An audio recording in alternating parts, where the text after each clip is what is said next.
here, I would show you that. Okay. Do you need any help with anything? Yes.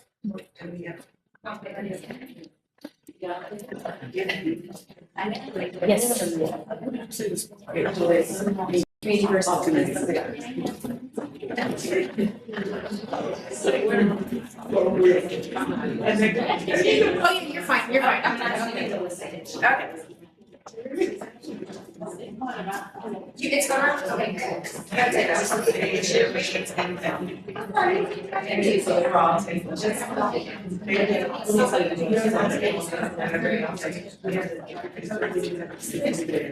Just ahead of guys. because I gotta get to the panel. So yesterday there was a customer service issue with the drink tickets. So just, I told Kim already, but the drink tickets are only for beer and wine only. Make sure there's wait staff if people want drinks. Y'all may want to go like at some point. If you don't want to drink, it's, we need to use it because they. My name is Kim, and I'm going to be your MC for this evening. Welcome again to our Tell them DreamHour that the speaker tickets are only good for series. this room. All right, because I'm they going to go stand there. The light is anywhere bright. else to the All right, next I want you guys to make sure you silence your phones so that it room. Might doesn't be okay, interrupt but our they can't do them speakers downstairs. while they're up here And then presenting. the Thank you tickets so only much get for to that. 9 o'clock. Make That's sure what you I'm saying. guys, I if you, encourage you to use them. take any Y'all are pictures free to tonight, use make them. sure you We're just trying to make sure we hashtag use them. Revelation, And get them the refreshments. because that is the Dream Week theme for What 2026. else is How many of you, this is your first that's Dream it. Week event? I'm gonna find Oh, out. oh, wow. Can someone Well, make great. sure her. There are has the more over cameras? 200 events and going on the in and signage. around San Antonio. Make sure you If visit for any reason there's nobody give it to, dreamweek.org give it to Kim. and see what all's out there that you would like to partake a part of, okay? All right, so let me go ahead and introduce our first speaker tonight. And she is with AWN Leadership Consulting. Bonita Owens, she's an executive coach and organizational consultant who help women professionals in fast-growing companies transition from subject matter expert to effective leader. She specializes in developing leadership mindset, communication skills, and strategic thinking that enables leaders to successfully navigate expanded responsibilities and drive results through others during organizational change. She's especially passionate about helping women to increase their influence through self-leadership and self-awareness. She is a Dare to Lead trained professional and is committed to incorporating Brené Brown philosophy to help leaders build trust and authentic relationships. Bonita is an Amazon best-selling author of the book Who Stole My Significance, in which she shares her path in self-love, confidence, and courage, and charges the reader to do the same. You guys give a warm welcome. She is not only an Army spouse of 25 years, she's also a new empty nester.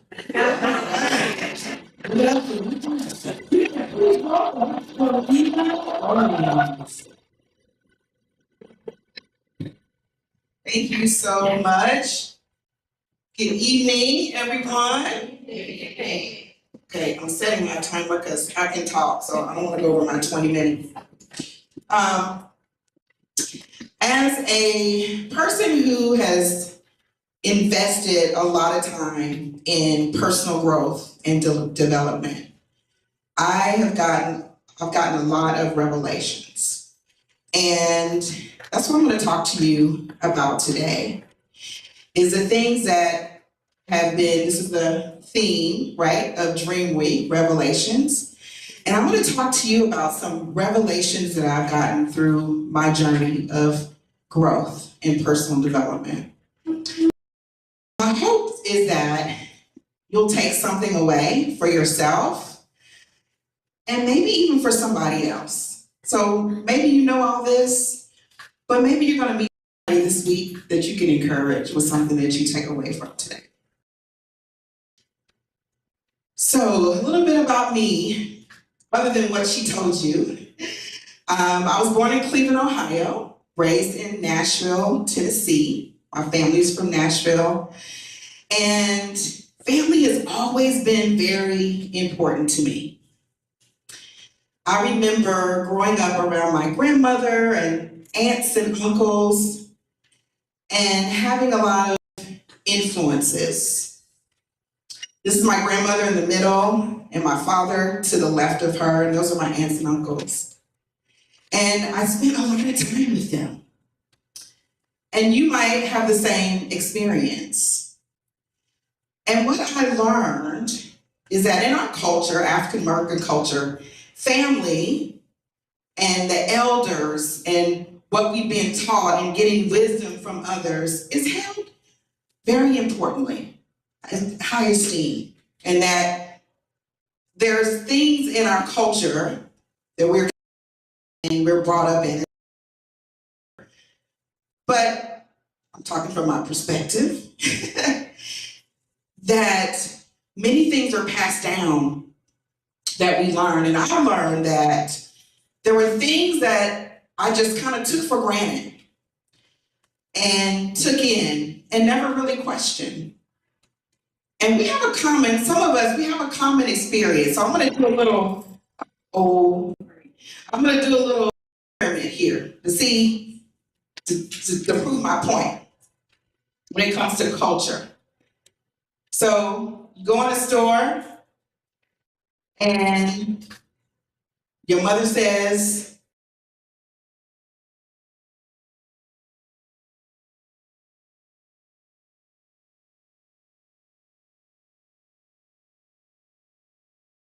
I heard this.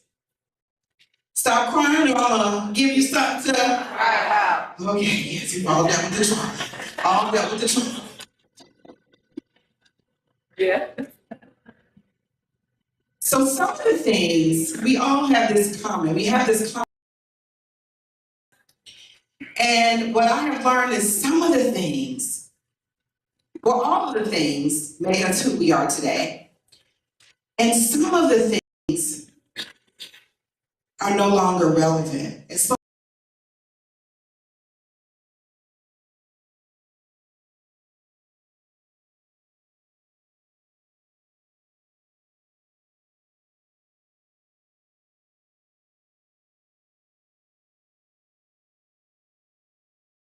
the end of the roast and puts it in the pan.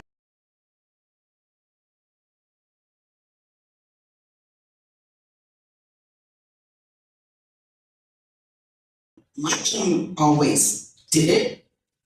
Let me call her and find out. So the mom calls her mom and says, Mom, why did you always cut off the end of the roast before you put it in the pan?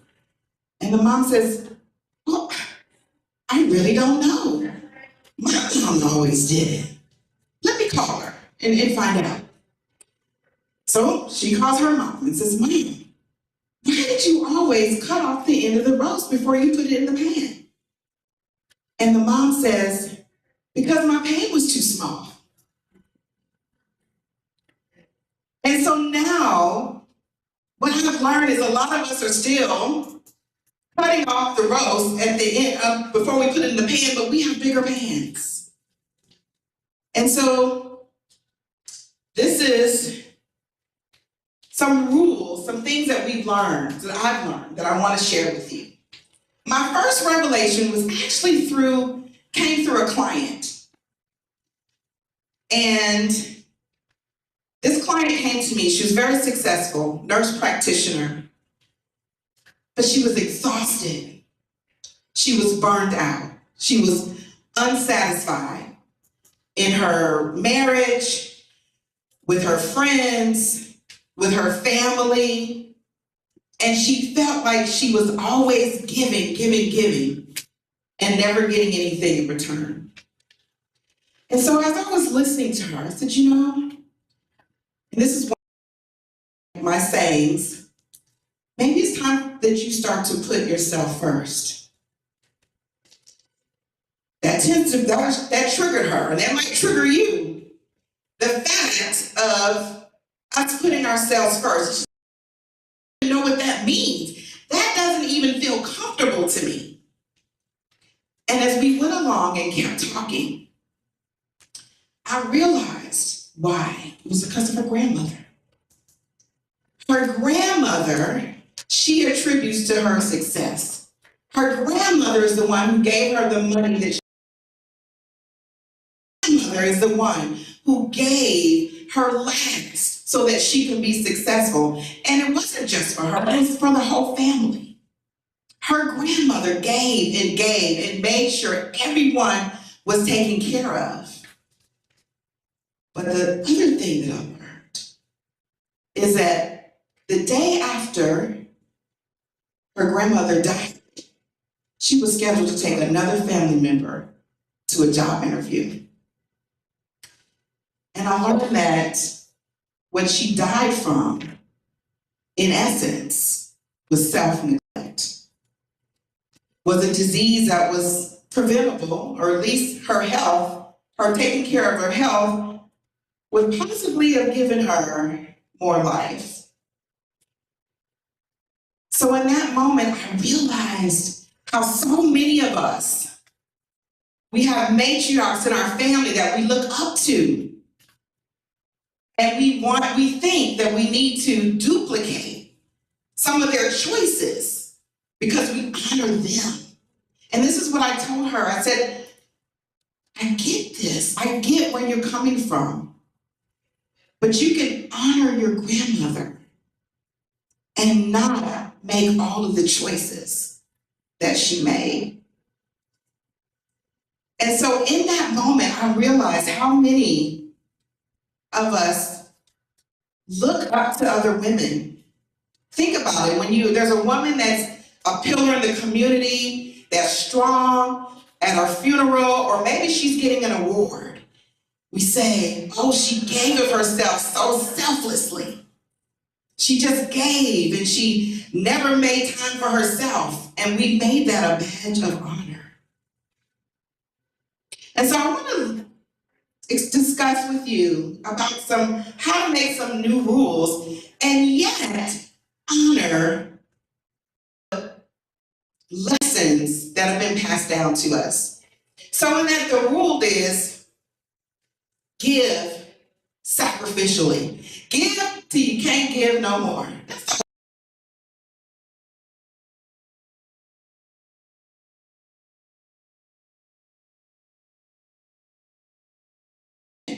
And then, but my new rule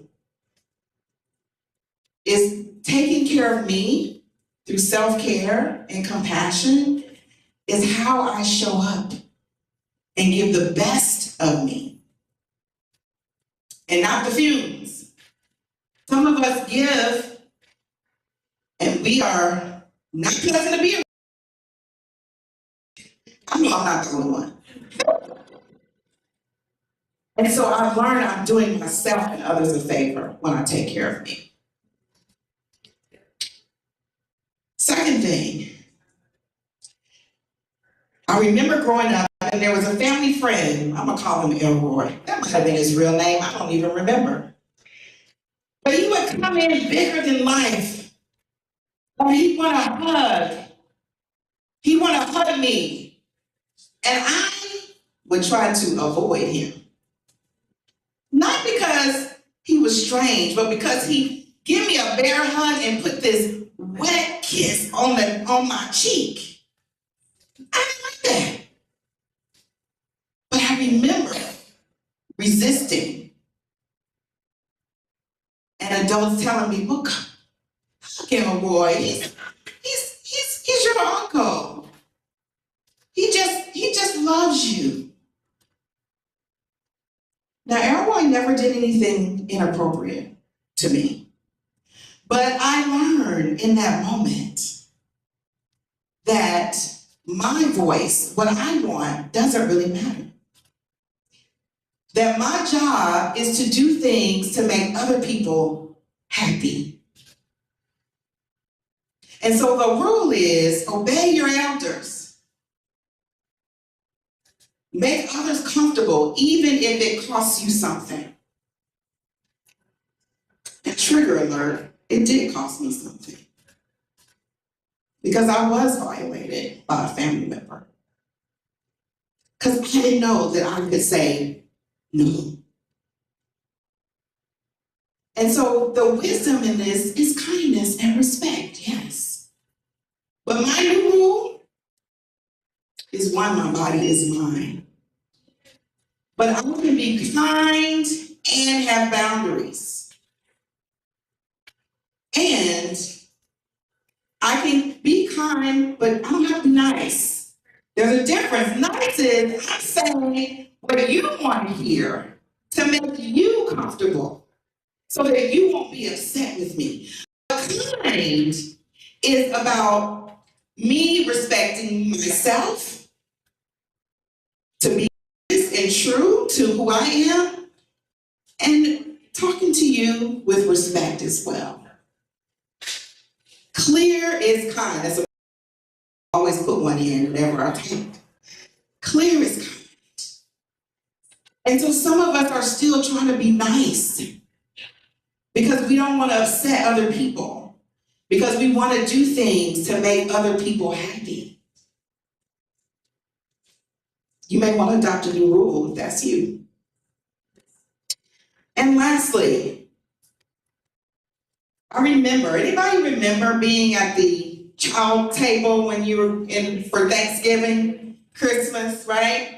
There was a children's table and the adult table, right? Or you remember being told, don't talk, adults are talking. Yeah. And so in that, what I learned is that I needed permission to speak. And I wish I could say it went away when I got to be an adult, because it did not. I was at a big age, still waiting for permission to speak. So the old rule was, you from someone else, because otherwise your voice doesn't matter. And the wisdom I got is, yeah, it's good to listen to others. And we can learn from other people. We can learn from people that have gone before us, who have lived longer than we do. But I also learned through my journey that I no longer need to give anyone permission. Even when I was starting the journey of being a speaker, I was waiting for validation and permission from other people. And I got that from my upbringing, that I needed someone to tap me on the shoulder and say, it's okay for you to go forth now. And I learned I'm the only one who can give me permission. I'm the only one who can give me validation. And so I want to close with asking you a question. What rule do you need to rewrite? Maybe you have some things that you have not even questioned. Maybe you're still cutting the roast beef off the end of cutting off the end of the roast beef, and you don't need to because your pan is big. You have capacity. I am not here again to discount, and we as a culture uphold our elders and the people that came before us. But what I want to say is that some things that we've learned was in the context of their experience. And we have a new context, and we have a new experience. And so how can we take the things that we've learned and, if need be, rewrite some rules or shift some thinking that propels us forward and that works for us and who we want to become in our lives? So I love this African proverb that says, a tree does not forget its roots, but it grows toward the sun. So I want to encourage you, it's January 2026, that if you've been tolerating some old rules in your life and you haven't had the courage to change, I want to support you in giving yourself permission to do so. Thank you.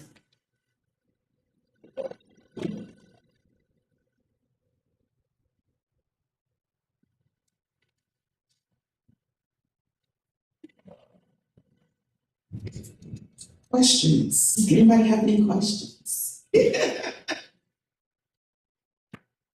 didn't anticipate any questions, but if you have any, I'm open. Yes. I just wanted to say that I love when you mentioned that it's a new context for us. A lot of my Filipino culture is also similar to African American culture, in which we respect our elders. But as an immigrant, first generation, it is a new context and it is a new experience. So thank you for that. You're so welcome. You're so welcome. I think it's something we don't really talk about enough because we've been scared to, you don't question your elders. That's another rule. You don't question them. So thank you for that. Anyone else? Yes. I just want to say thank you for speaking, and it gives us the okay to change the boundaries because we, like the rose thing, following it for generation and generation, not knowing why, just following. So I Yes. thank you for speaking, giving us the okay for the back to move that boundary. Thank you. Thank you. Thank you. Yes.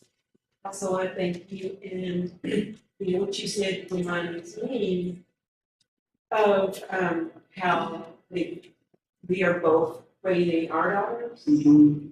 And one of the things that they do a lot is ask us why, Yes. but we really never ask. Yeah. We weren't allowed to. You want to,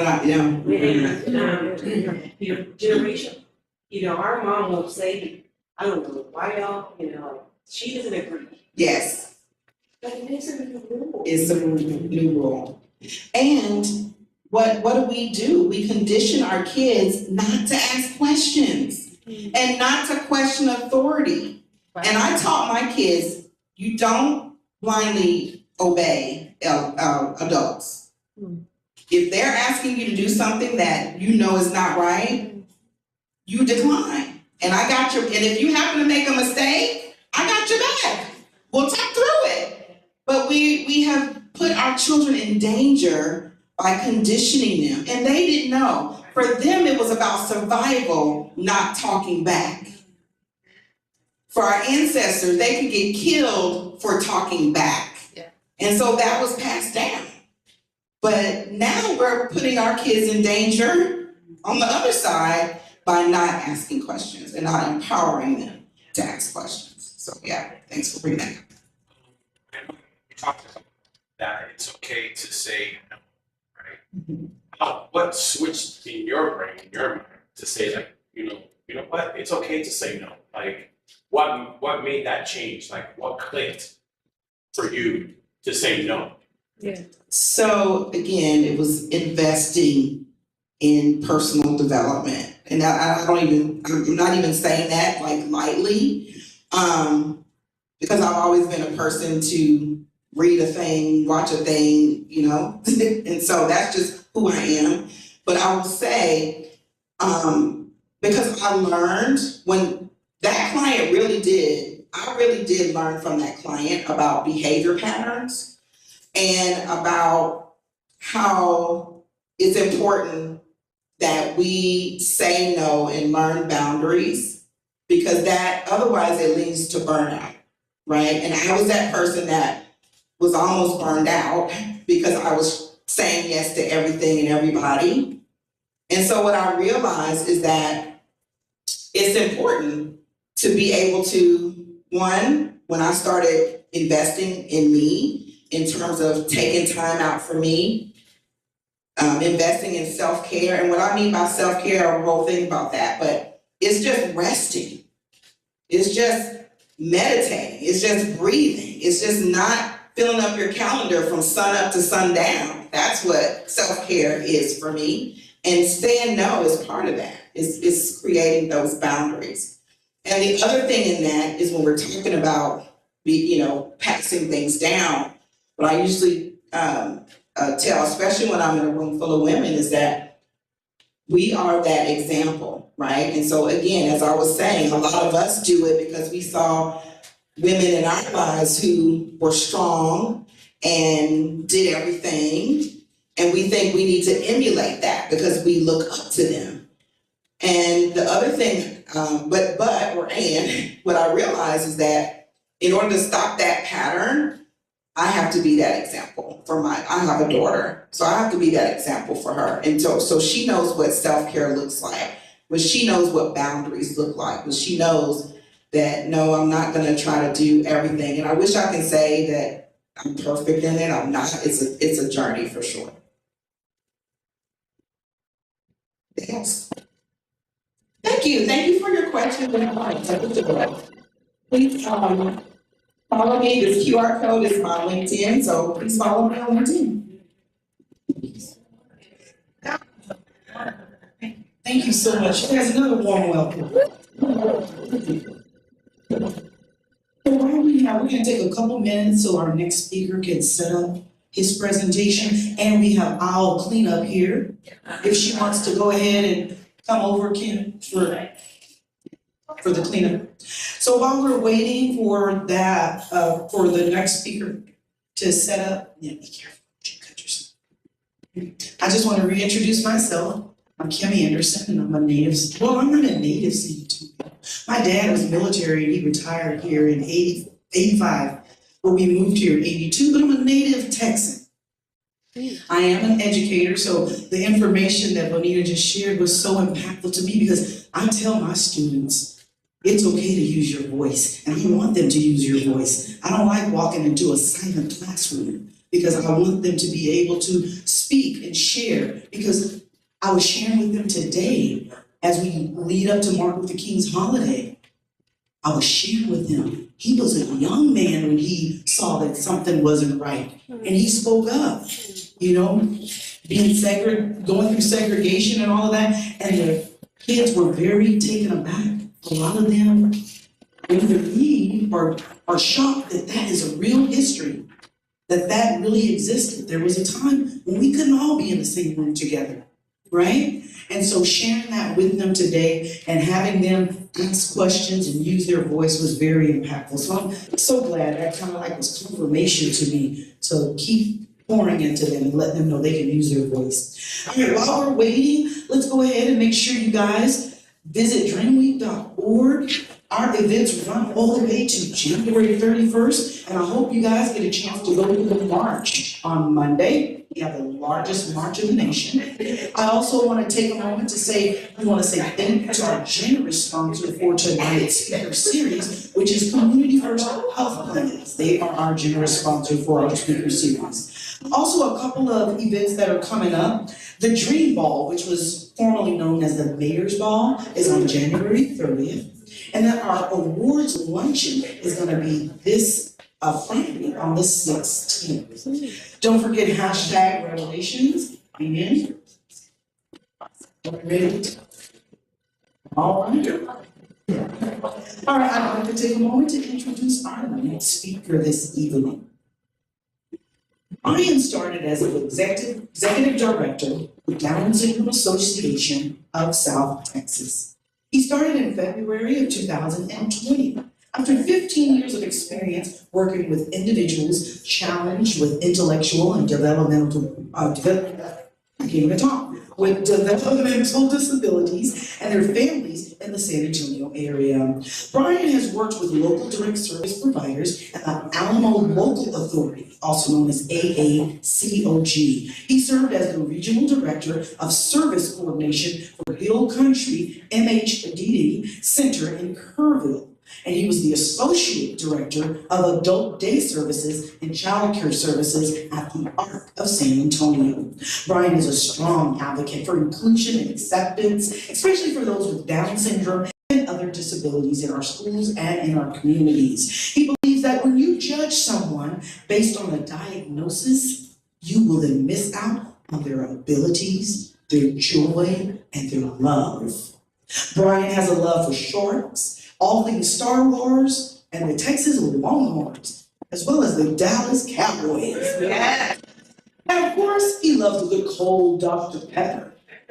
You guys give a warm welcome to Brian Lopez, our next speaker, with Down Syndrome Association of South Texas.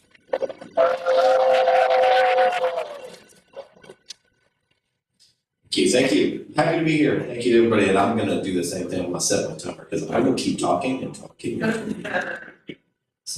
I do have notes too that I'm gonna kind of go over too, but I wanna, again, I'm pleased and excited and happy to be here and was excited that I was asked to talk, especially during this time for Revelations with the theme here. So with my approach and what we did is I wanna give back to the families with the Down Syndrome Association. So we kind of talked about it, got together about what does Revelations means from where we've been and where we've been coming. And so over, like I said, the last 5 years that I've been with the Down Syndrome Association, we've had a lot of changes with that. So the families, we've talked about that. What does that mean? Because when you start talking about our community for intellectual and developmental disabilities, you hear all the big words, you hear hope, you hear unity, you hear respect, and inclusion, of course, is the word that everyone has out there now. So as we talked with the families, and the revelations that we wanted to talk about was really, you can have all those things, but the one thing that you really need when you're starting and trying to do all that stuff is acceptance. And acceptance, again, is a daily intentional choice. So people make that choice to accept you or not. And a lot of our individuals in our families, they struggle with that. They can be included in programs and be in that classroom, but that doesn't mean they're accepted while they're in there. So acceptance is where a lot of the families want us to focus and talk about with this. So, because it means a lot more than just kindness, as she was indicating, kindness and welcoming into all the classrooms, it means a lot more. It means they're being accepted as equals and they're being seen, because acceptance comes in 4 parts. And the first part with the acceptance is acknowledgement. You acknowledge that person for who they are and their abilities. You're choosing to allow them to be around you, to again acknowledge them and be part of that, and accommodating. You want to accommodate them if again they need some supports or if they need some services or things that are going through. And appreciation. You want to appreciate. As I'm talking here, I'm just throwing up different slides from a lot of our families and individuals that we work with. You're going to see as we talk with that. So the families wanted us to look at that because they navigate a system that is not built for their children. The Down Syndrome Association of South Texas was started by 6 families getting together because there were no services in 1994 in this Bexar County area for Down syndrome individuals. So they started meeting in their living room, and we still have 4 of the original 6 with us. They still participate. We have one of the families, his son is now 32, so they're still with us and we appreciate them being with us. But it started from that. And where could they go, what could they get services, and what was gonna happen during that time as they continue to grow, because again, there was nothing in here. So with that, they wanted me to kind of talk about those things and acceptance and what they do. So the 3 different areas that they want to talk about, or they wanted me to talk about with that, was starting with physicians, the medical area, and prenatal diagnosis. Families that are getting prenatal diagnoses, they're told by doctors, you have a 90% chance your son or daughter is going to be born with Down syndrome, and here's all the complications and the negative aspects. And my families will tell you those stories left and right. And if you want to hear them, they are wonderful stories from the families, but it's awful to hear that that's how they are introduced to their new loved one that's coming into the world. And so with that, they talk about how they can make those changes. What can we do? So this was part of the first revelation of when they're getting that information, or if their son or daughter was born because it didn't show up in testing. And then at birth, they're like looking at a nurse and looking at the doctor with shock in their eyes. And they will tell you, they could see it when they looked at them. Something was wrong. And then that's how they present it is, I hate to tell you this. And can you imagine? I can. I have a nephew who was born with Down syndrome, but I cannot imagine being in there and being told that way. And the families just had real difficulties with that. So that was the first part of awareness that we needed to look at, acceptance. How can we start working with that? So you can see the beautiful pictures of the little ones here, but that was the first part they wanted us to talk to. The second part was, now as they're coming home, they're going to be dealing with family members, as well as the parents themselves. You have parents that will start going through denial. They are starting to now learn about what is Down syndrome? What is this about? What is this going to entail? What's their lifespan going to be like? What's going on? And so now the parents are coming home and they're excited because the baby's there, but they don't know anything about Down syndrome, and they're looking at this individual that looks different and is acting different, and now may have a lot more medical needs at the first part. So they're having to go through a lot of those things. I have parents who will start at different stages. We'll have one of the parents will be at our new and expecting parent breakfast trying to get as much information as possible, while the other parent has not been there, did not attend any programming, did not want to be a part of our community for 6 months, 8 months, a year later, and then they start to come. Because everyone's dealing with it at a different level and a different process. And so we need to make sure we do that. So that's why we're out there again trying to make sure the families are getting information as possible. But that's another area where they said we are not being accepted. We're having those difficulties. And then schools and of course teachers, as they're growing up, they're now working with the school districts. Again, the schools are telling them more things. They're not going to be able to talk. They're not going to be able to walk. They're not going to learn. They're not going to have a job. It's everything putting in front of them that they're not going to do. And they're just, and in a way that the families like to say, we're not being accepted. We're not looking at who they are, what their abilities are. It's only what their disability is.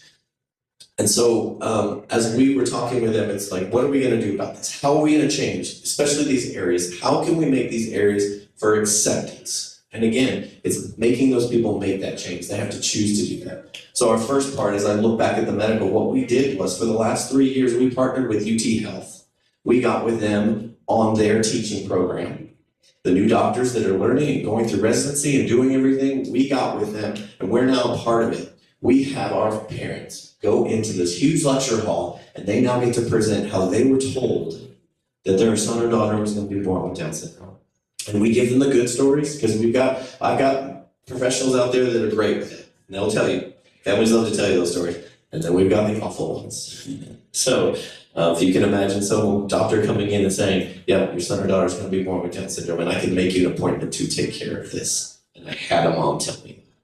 And it was, to see her tear up and go through that, it's just incredible. So we now partner with UT Health, and we're now a part of that program for their training. Now so we can get more acceptance from that area, because that was a big one for the families, and that's what they really wanted us to focus on.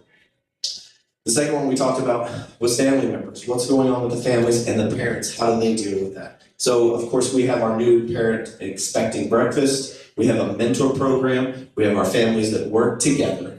They come and they talk to them. They will go to their houses. They will do it at our facility. They will do it anywhere and meet with them at any time to discuss what they went through. Tell them their story, because they now have their new loved one, but hey, I have this family and their son's now 3 or 4, but they had a heart procedure. They had some heart surgery. They went through this and talk about those things. So it now gives them hope. It now allows them to see those things, and they can start to feel again accepted within our community and coming together with it. And the last part we were talking about was the school districts and teachers. Of course, we have our advocates. We do monthly parent education training, but again, we got back with UT Health, and they now help us run a summer program that we're doing so that we can now give back. And we're working with teachers who come in and volunteer because teachers are off during the summer. So now we have them coming in, so now they're learning a little bit more about our community, what the needs are, what supports they need. And again, we're giving the families and our little ones, we're giving them some more support with speech therapy and occupational therapy, and we're allowing them to work together during these times. So the kids are doing activities and they don't really know they're doing speech. This is the best, the family. So in talking again with our families and looking at the revelation, what did we want? We wanted acceptance. Because again, the system that we're dealing with right now was not designed for our families. There's not a lot, there's not state, there's not federal funding for Down syndrome, but it's struggled with intellectual and developmental disabilities just as a whole with the population, but especially with the ones we work with within our community. So we're wanting people to listen and to take action, not just see and not just again include them in what things are, but now again accept them, ask questions. Don't stare, the families will tell you stories, just don't stare at my loved one in HEB. If you have a question, come ask. They will answer questions. My education director, she will go up and talk to anybody. She loves to tell us stories. Our families do. They love to talk about their little ones. They love to talk about how they're growing, just like we do with our kids. They're no different. They just need some extra supports in place so that they can reach their goals. And we have a lot of our individuals graduating, again, they have jobs, they're out in the community. If you haven't gone to Mermaid Cafe, which is in town, it is run by a family, and Leah, that was her lifelong dream, and you've been there. It's her lifelong dream to run. She cooks everything there. It's gluten-free, and it's a coffee shop, and it's run by her. Individuals with Down syndrome and disabilities, they work there and do the whole shop themselves. So that is now the community starting to accept and starting to see who they are and what their abilities are. And that's the call to action that our families wanted me to do, was have them see them in a different light. Listen more closely. Don't just say, yes, okay, we'll put him on the team because we have to, or we have to put him in the classroom. Yes, he's in that classroom with all the regulars, as they like to say, but act more intentionally with it, listen more, and find more out. We need more openness, is what the family says. We want them to know that our individuals want to be in the community just like everybody else. They have the same goals as all of us, but how do we get them to reach these goals? Just takes a little bit more extra listening, and a little bit more extra time. What we need to do for the families say, we want your empathy, of course. They just don't want your sympathy. And that's what they tend to get again when they're talking to doctors and everybody else. It's that sympathy. They don't want that. I want empathy.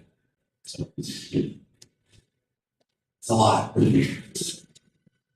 But again, acceptance. That is the reflection and the value of what they want. That is what our families talk about. That's how we look at it. We're continually trying to change and grow in programs for our families and in the community. All of our programs are open to everybody. So programs that we're running with, whether it's speech, whether it's occupational, whether it's music and movement, dance, Zumba, we have Wednesday night club night. We have individuals from across the spectrum, and we have their siblings and family members that are there participating because it is open to the community. We do an Easter egg hunt, and it's out in the community. We do that at Chicken and Pickle. We have events that are out in the community that anybody can attend, and families can be out there, and then hopefully others see them and again join us and ask questions and do more out there. So that's what they're looking for, reflecting on that. So in closing and talking with that, the families want to take future, and they want to take San Antonio to that future again with this. So you see some of our individuals, that's Dave over there, he's working at Mermaid Cafe. So when we talk about revelations in the city of San Antonio, what they want us to remember is, again, they talk about who's going to be the next hidden gem in San Antonio, who's out there, and where can we find them, right? Well, we have to take the time to see them, okay? They don't just pop up magically. They're not just going to randomly come out and jump at you. Oh my God, you're the next mayor. Okay, no, you have to see them. You have to work with them. You have to be out there with them and start to see what they can do. So families wanted me to tell you that this is the year that we want people to see clearly. That's the revelation. See us clearly, accept us, acknowledge us. Start to choose acceptance, because again, accepting people is a choice. It's your choice to accept them instead of just put them, hey, there they are, great, and walk away. So that's their question, or that's their ask for you guys, is to have that and to make that the action. And I am Brian Lopez at the Down Syndrome Association of South Texas.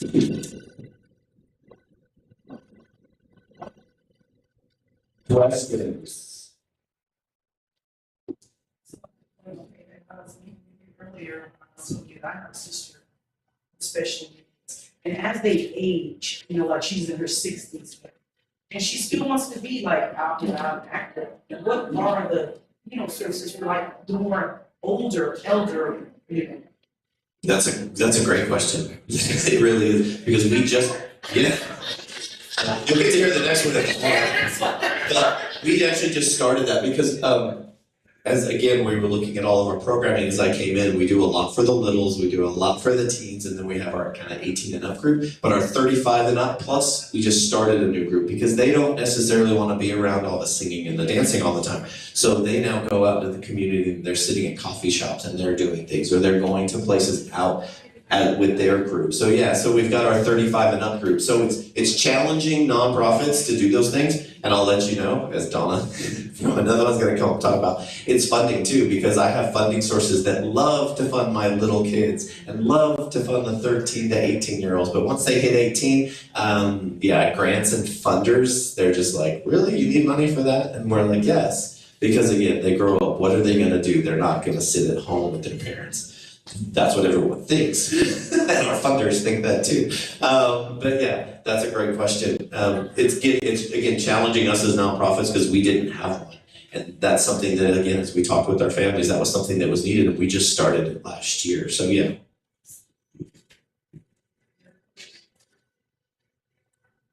Yes. What does your volunteering process look like? Yeah, actually, online, if you go to our website, dsastx.org, you'll see a volunteer list there. You can sign up, and we go through background checks. So everyone has background checks and requirements that we have to do ahead of time. But we have a list of all of our programs, whether they're, like I said, our Wednesday night club night is a huge one. It's from 5:30 to 8:30, and they do different things. Karaoke night, they do a cooking night. They love to sing and dance. They'll do all different things. So there's a list of all the activities from family fun days to our new expecting parents group to music to the music and therapy group. So they're all listed, and you get to pick times that would work for that. But there is a process that you do have to complete the application as well as background checks, and then we meet with you. But yes, volunteering is a big thing. I have 4 staff. We run 28 programs, and I could not do it without volunteers. So we work with schools. As I said, we partner with UT and a lot of universities for those that are needing hours and internships and stuff. So yeah, volunteering is huge. So yes, please look for volunteering. Thank you. At the end, I do have some of our acceptance and calendars and stuff, so if you feel free, I'm gonna leave them over here, feel free to take them, but yes, we use that for outreach and stuff, so. But if you have any other questions, you can reach me at the DSA. Thank you, guys. Wow, thank you really for this. A lot of the great work that you guys are doing, I really appreciate that. And that is so true. My sister's getting older and she's like, I don't wanna sit at home, I wanna get out the house. She wants activities and, it's just difficult finding them. So it's so good to hear about organizations like that. All right, our next speaker, all right, I would like to introduce Miss Coates. All right, she's a native of San Antonio. And she's her mission-driven nonprofit executive with more than 30 years of leadership experience across large-scale operations, fundraising, advocacy, and organizational change. She currently serves as president and CEO of the ARC of San Antonio, where she leads a $4.6 million organization serving more than 2,300 individuals with intellectual and developmental disabilities and their families throughout the region. Donna is known for translating vision into measurable results, strengthening governance and financial sustainability, and building people-centered cultures in complex environments. Her career includes senior nonprofit development leadership and 25 years with HEB, overseeing multi-site operations and coaching high-performing teams. She's a lifelong San Antonian with a deep passion for the city's history. Donna brings a strong sense of place to her leadership and advocacy. She's married to her husband, Mel, and together they are the proud parents of 2 rescue beagles, Phoebe and Ellie. You guys, please welcome with the ARC of San Antonio, Donna Coates.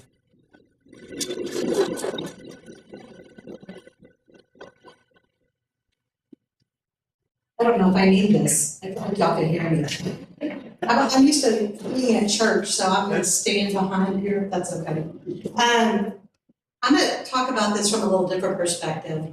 I'm gonna talk about my revelations as a leader at the ARC of San Antonio.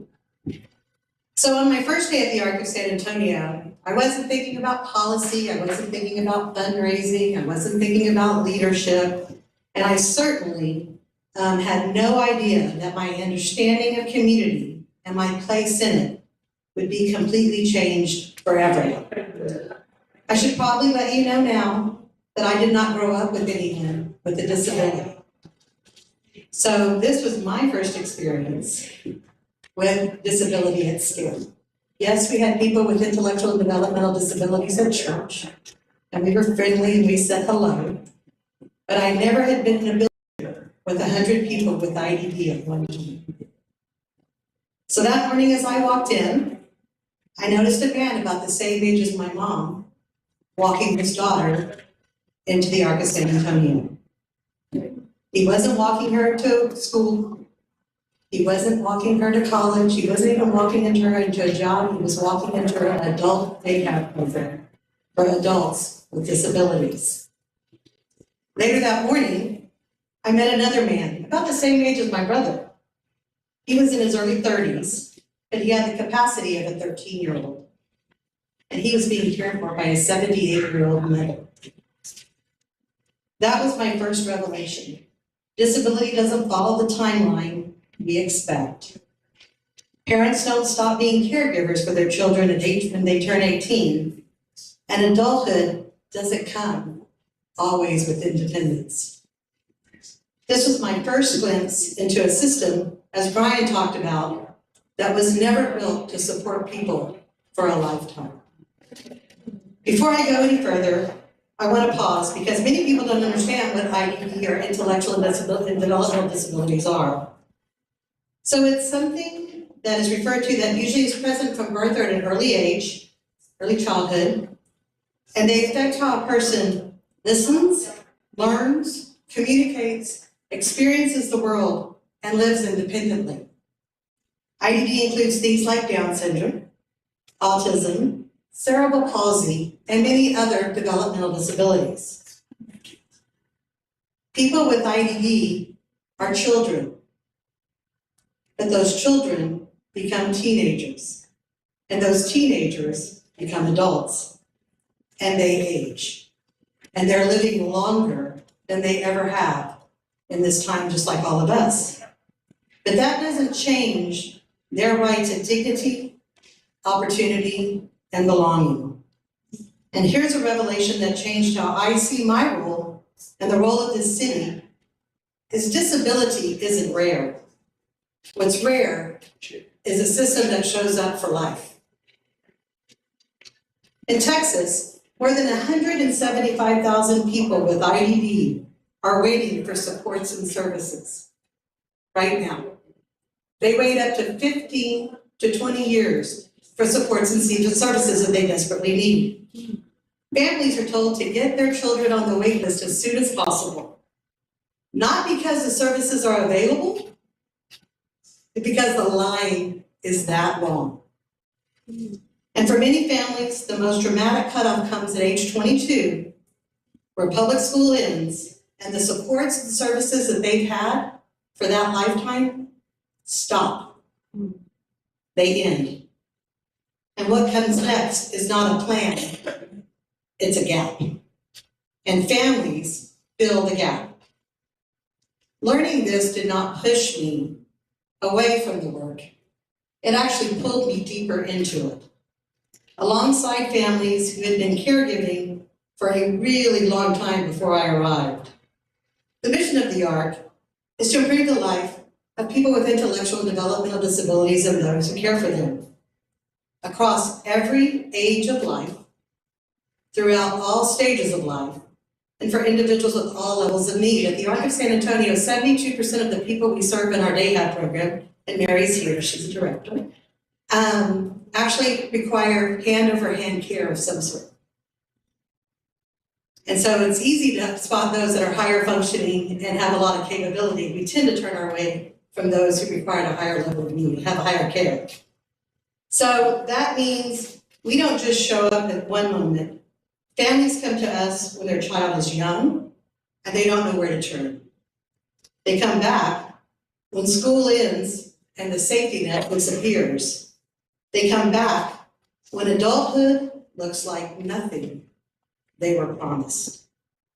And they come back when caregivers are aging and asking the hardest question of all, who will be there when I am not?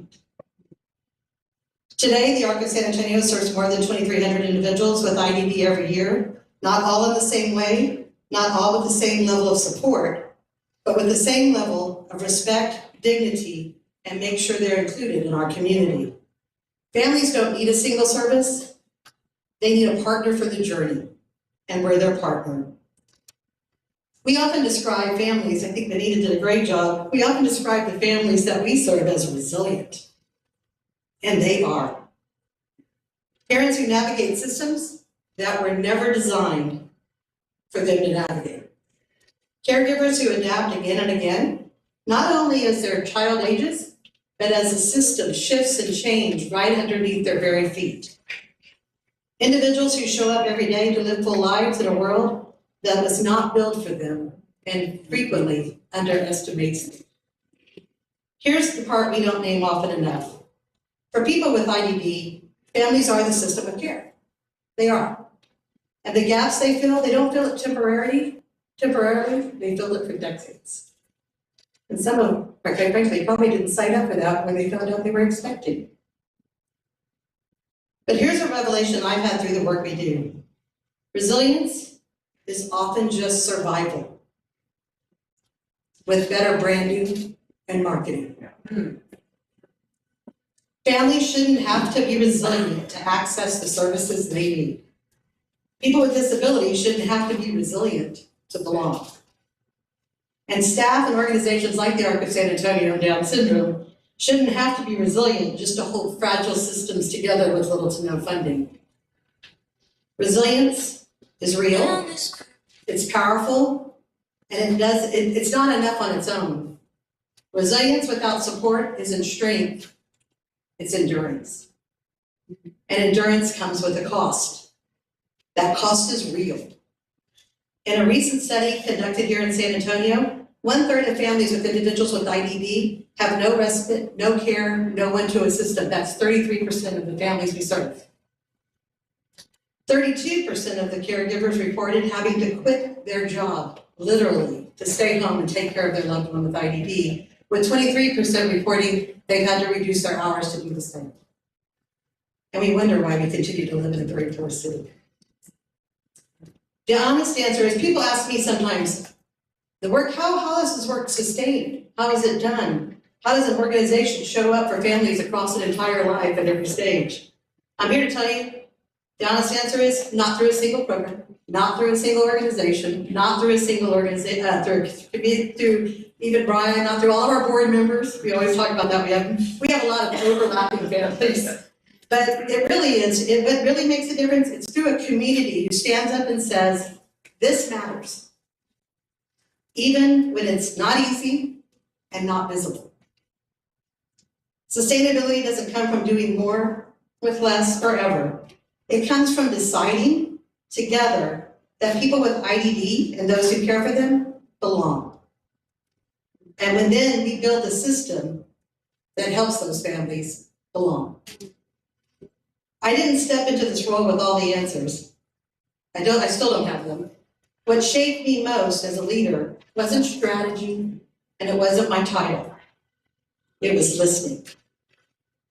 And families taught me what advocacy really looks like.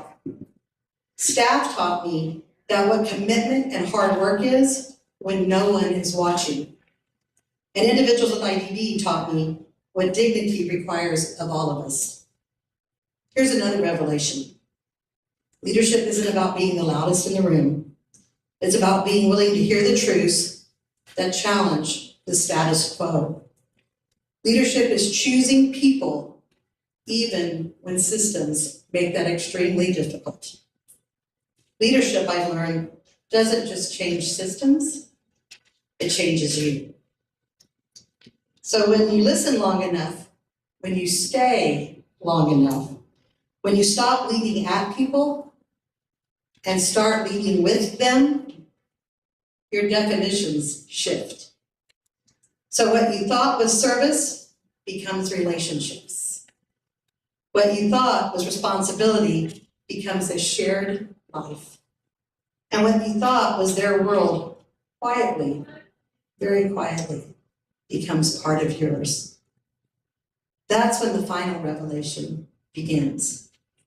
Because when you stay long enough and show up long enough, the work becomes it's no longer something you do, it's something you belong to. Our staff who show up every day with patience, creativity, and heart taught me what it means to walk alongside others in work that is both ordinary and extraordinary. Caregivers who love fiercely and advocate relentlessly taught me how to understand that belonging isn't something you offer from the outside, it's something you do together. Over time, almost without me noticing, something else happened. I stopped seeing program participants and I started seeing people that I knew and loved and wanted to fight for fiercely. People who argue about their favorite football team, and yes, that would be the Dallas Cowboys. People who love the Spurs, people who always will pick up a game of playing basketball or dancing over anything else in the world. People who love to sing, people who light up when the music starts playing, people who laugh loud, often, and hard. People who are very clear about what matters. Friends, families, burgers, pizza, and occasionally cold beer and fishing. So people who love life. People they don't want to be included. They want to contribute. I learned this. Our participants, our program people, they go out every day. We have 50 people out every day for 2 to 3 hours in the community. We are lucky to have transportation that we can get them in community. And when we get them in community, people ask us questions. Giovanna, our activity manager, is here, so thank you, Giovanna. But they want to be part of something bigger than themselves. They volunteer at Meals on Wheels. They volunteer at the Texas Diaper Bank. They volunteer at the food bank. They want to give back. They want to, sorry, I know I'm putting my hand over. They're very clear about what matters, right? And somewhere along the way, I realized something quietly but completely. I don't work for them. I am them. Because the things that bring them joy and the same things that bring me joy, they're the one and the same. I have a love-hate relationship with the Dallas Cowboys too. Because the need to be seen, the need to be known, the need to be included, the need to be valued isn't different. That's human. And we're human. What is different is how the world treats them. They are underserved, underrepresented, and far too often undervalued. Not because of who they are, but because our systems have been built to make things for them more difficult. And especially for people who don't follow a predictable path. It's not neat, it's not clean. And now when I think back to that very first day, I see Mr. Trevino, the same age as my mom, walking Marissa into our program. At the same time, at that time I thought he was looking for care. Now I understand that wasn't what he was looking for. He was looking for joy and a place for Melissa to belong and a place for her to be fully seen and fully valued, not managed, not minimized, and not overlooked. And the other man I met that day, the same age as my brother, his name is Sean. And Sean is actually one of my best friends. What I know about him now that I didn't know then is that what really matters to him is to be involved, be included. He loves to volunteer. He loves to play basketball. He actually took a CPR course with Mary and saved his mother on a heat stroke. So when she was having heat stroke, he did all the things he needed to do to get EMS there, to get them there and take care of everything while she was loaded into the EMS truck or whatever. He said, Miss Julie said, he has IBD. And they said, he does? The EMTs asked her. He was so calm. He called, he was calm, he had everything ready, he's locking up the house, he's getting the garage door opener. That's who Sean is. Sean is just like us. So when you start to see people, not as children, not as problems to be solved, but as people in San Antonio who love sports, music, food, laughter, and community, something else starts to shift. The question stops being, how much support do they need? And becomes, why have we made belonging so hard to access? Revelations don't ask us to feel sorry or sad. They ask us to feel connected. They ask us to recognize that we all want to belong, to be valued, to live a full life. They ask us to do something. And that may be the greatest revelation of all. The work we build and sustain at the Ark isn't about them. It's about us, all of us, about the kind of community we choose to build and choose to decide who belongs in it. Because when we choose to build a community where people with IDD are fully seen, fully known, fully valued, and fully included, we don't just change their lives, we change our lives. So if you're leaving tonight asking, what can I do? I want to offer this thought. A revelation isn't just something we learn. It's something that changes how we see and we know we would choose not to ignore any longer. So tonight, if something was real deal to you, here are 3 simple ways, and Brian spoke of them as well, to honor that revelation. Stay close. Don't run. Get close. Ask questions. Listen to families and people with IDD. Proximity is often the first revelation, and it changes everything. These families are tired. They do this 24/7, 365. Ask questions. Ask leaders. How are they supporting families and caregivers of individuals with IDD? What are they doing? Speak up when exclusion is treated as normal. Revelation without voice fades very quickly. And third, show up with your time, with your skills, with your resources if you're able, because the deepest revelation is realizing that belonging doesn't happen on its own, it's built. If you want a place to begin, organizations like Down Syndrome and the Arc of San Antonio are here, not just for families, but for all of us who believe in community, and community should include everyone. Because the real power of a revelation isn't what we feel in the moment, it's what we choose to do once we see clearly.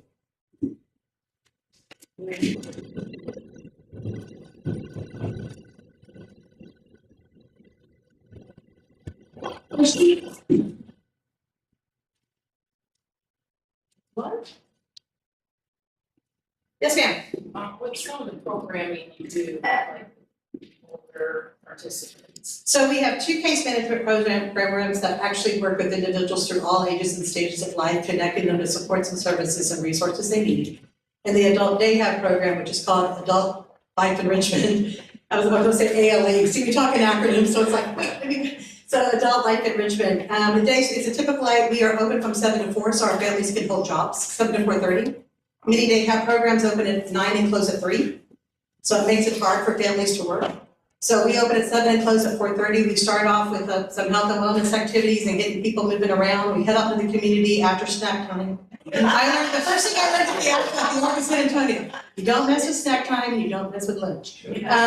So after snack time, we head out into the community and we go to do, that's when we do volunteer work. We also go to the botanical gardens, the Witty. We do all kinds of, my husband we always joke, well, what were they doing today and how were they living their best lives? Because they do live their best lives and have a good time. They come back, they have lunch in the afternoon, it's arts and crafts, culture, bingo, dancing, basketball is a big thing. Every Friday we have a basketball game. We play between 2 facilities. We have 2 facilities, one on Wordslock and Evers, and one at Bitters and West. And so they play each other in basketball, so we don't mess with Fridays, because Friday's always basketball game.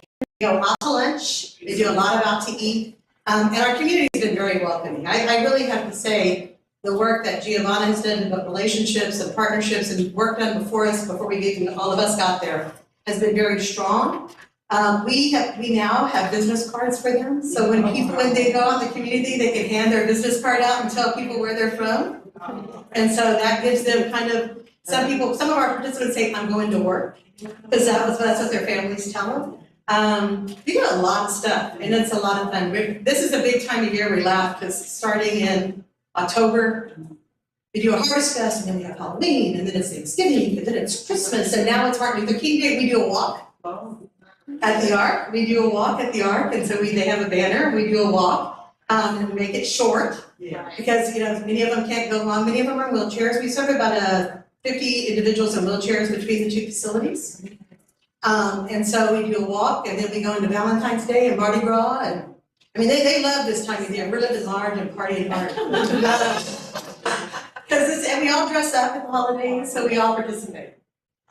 I was telling Brian, my sister, she suffered a stroke, and so what we have been finding is that any facilities, they're asking, well, if she can't be kind of self-sufficient, like medical staff is not there to help her or assist her in any way. So is the Arc more of a the family member has to stay there Oh, with no. We actually, Mary, who's a program director, is a nurse. She's an RN. We also employ an LVN. And all of our staff are trained in first aid, tube feeding, we change diapers, we do chairlifts, we have we are pretty fully, we can handle individuals pretty much, except for those who have really high emotional behaviors. But we really are, we can take, and our oldest participant is 65. 65. And what happens in those ones, because she's menopausal, I mean, you know, she's at the age where she's going through menopause and things like that, and so sometimes she does have that outburst or the agitation and the. We have a few of those, and Mary and Giovanna and the team are fully prepared. Okay, good. I mean,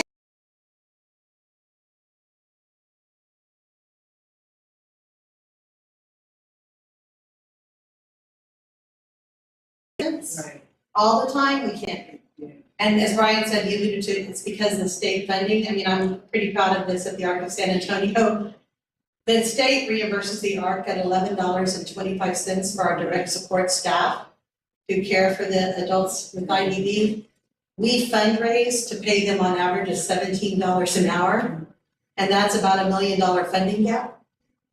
And so it's a challenge that we've taken on as a group because we really feel that it's important to get paid people a fair wage, right? And we want them to have a living wage. We also do benefits, holidays, PTO. They get the same things that all of us at admin. Yeah. We're pretty excited. It's a pretty good place. Any other questions? Any other questions? Well, thank you so much.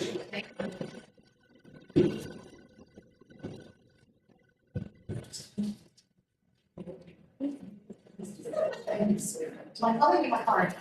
All right, so that ends our speaker series tonight. Now, there is a happy hour till about 8, is that correct? All right, and I know beer and wine was a complimentary ticket for you guys for coming out and being a part of this speaker series tonight. Don't forget dreamweek.org. Please visit and find out other events that are going on in and around San Antonio. We want you guys to have a safe drive home. And if the speakers can come up here to have a picture taken as well before you guys leave tonight. And thank you guys so much for coming out and supporting Dream Week San Antonio.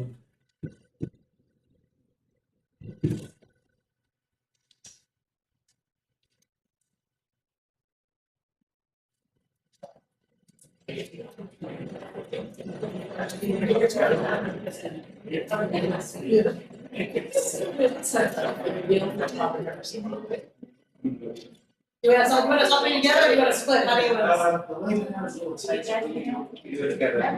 I have a hashtag. You can still see peace. Thank you. There we go. You'll be on, thank you. Thank you. Thank you. Your microphone is right there. Oh, yeah. Mary.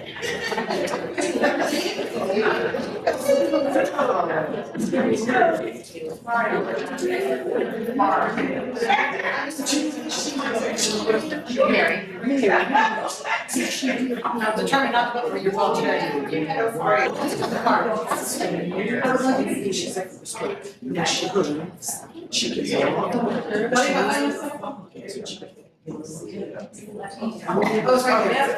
That's it. Yeah, I got it. Up there? Yeah. Let me just find that. And there's. I don't know, if you're leaving, I don't want to make you wait. Brian?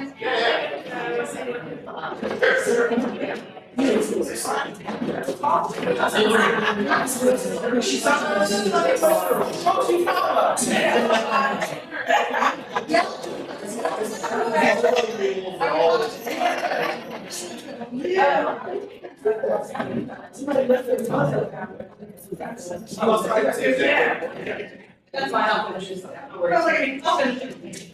Is that your mother?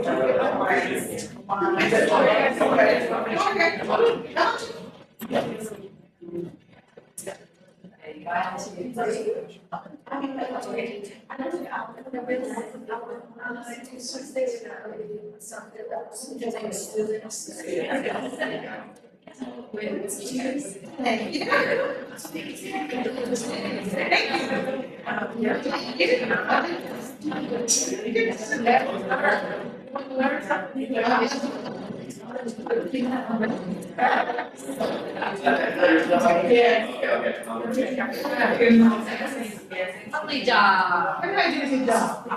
Everybody did a good job. Thank y'all. Thank you so much. Oh, thank you. She's right. She did get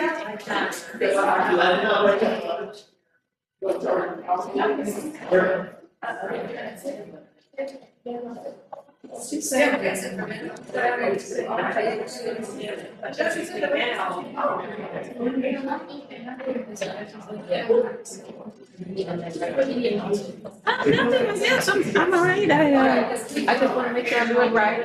I just know once I shut everything off.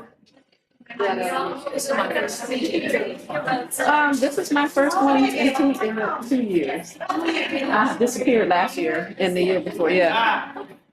I'll be here for about 30 more minutes in case. Okay.